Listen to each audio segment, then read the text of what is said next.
राधे राधे दोस्तों। कहा जाता है कि जो भी कुंवारी लड़की सोमवार का व्रत करती है उसको मनवांछित वर मिलता है और इसलिए बहुत सी लड़कियां इस व्रत को करती हैं। तो चलिए सुनते हैं सोमवार व्रत की कथा। प्राचीन समय की बात है। एक सुंदर नगर में एक बहुत बड़ा साहूकार रहता था। उसके पास धन वैभव, नौकर चाकर, बड़ा भवन, किसी चीज़ की कोई कमी नहीं थी। नगर के लोग उसका बहुत सम्मान करते थे, लेकिन उसके जीवन में एक बहुत बड़ा दुख था। उसके कोई संतान नहीं थी। साहूकार और उसकी पत्नी दिन रात इसी चिंता में डूबे रहते। अनेक वैद्य बुलाए, दान पुण्य किए और मंदिरों में पूजा करवाई गई, लेकिन कोई फल नहीं मिला। धीरे धीरे साहूकार का मन संसार से हटकर भगवान शिव की भक्ति में लग गया। वह प्रत्येक सोमवार प्रातः जल्दी उठता, स्नान करता और साफ वस्त्र पहनकर शिव मंदिर जाता। वहाँ वह बेलपत्र, धतूरा, गंगा जल और दूध से शिवलिंग का अभिषेक करता। दिन भर व्रत रखता और रात में भगवान शिव की आरती करके ही भोजन करता। उसकी सच्ची भक्ति देखकर माता पार्वती अत्यंत प्रसन्न हुई।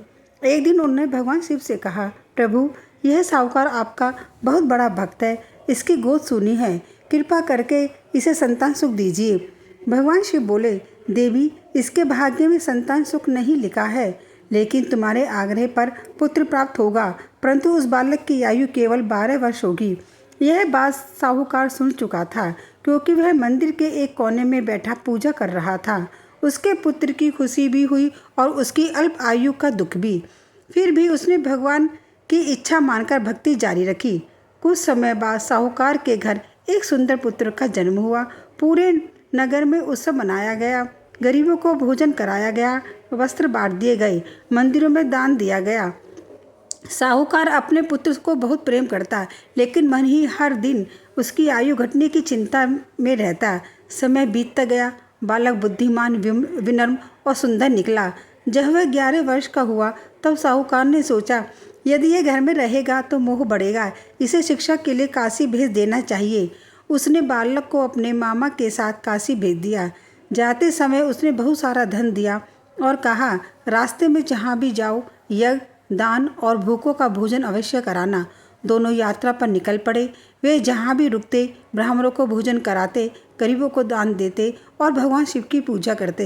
एक दिन वे एक बड़े नगर में पहुँचे। वहाँ राजा की पुत्री का विवाह हो रहा था। महल में सजावट थी, शहनाइयाँ बज रही थी, चारों ओर उत्सव हो रहा था। लेकिन राजा बहुत चिंतित था, क्योंकि दूल्हा एक आँख से काना था।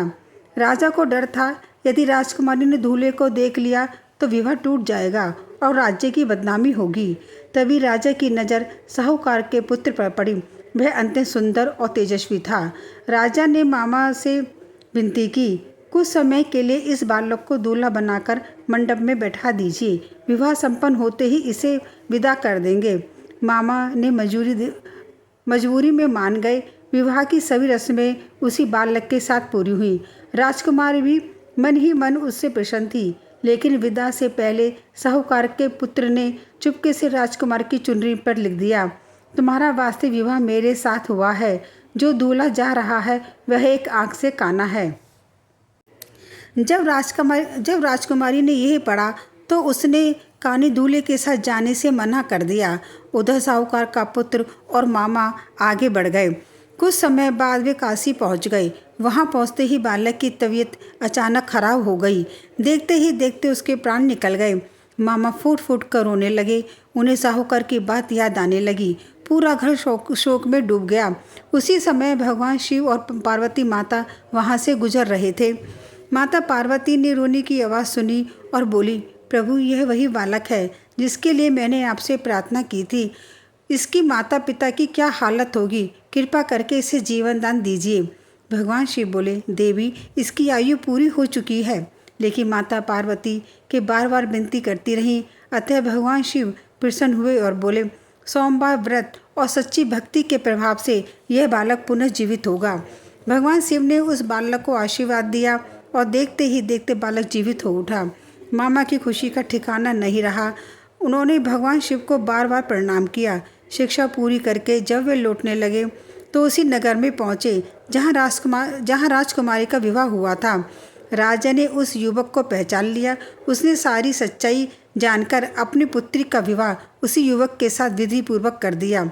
जब साहूकार का पुत्र अपनी पत्नी सहित घर पहुंचा तो माता पिता उसे जीवित देखकर आनंद में रो पड़े। पूरे नगर में फिर उत्सव मनाया गया। तब से लोगों में सोमवार व्रत की महिमा और भी बढ़ गई। सभी श्रद्धा से भगवान शिव का व्रत और पूजा करने लगे।